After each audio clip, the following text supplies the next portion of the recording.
মানুষকে বুঝতে শিখো মানুষের চেহারা দেখে নয়, মানুষকে বুঝতে শিখো মানুষের ভিতর দেখে।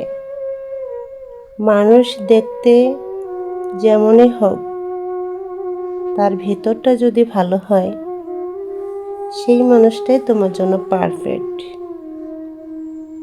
যেই মানুষের ভিতর সুন্দর নেই, উপরে সৌন্দর্য আছে, সেই মানুষকে নিয়ে তুমি কখনোই হ্যাপি হতে পারবে না।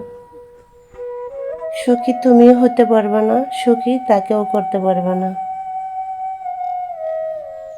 তো বুঝে শুনে মানুষের সাথে মিশতে শেখো, বুঝতে শেখো। জীবনে আর যাই হোক, তোমার মূল্যবান সম্পদ তোমার জীবন, তোমার মন, তোমার হৃদয়। এটা এমন কোনো মানুষের হাতে তুলে দিও না, যে মানুষ তোমার সুন্দর হৃদয়টাকে ভেঙে চড়ে টুকরো টুকরো করে দেবে। তুমি এই পৃথিবীতে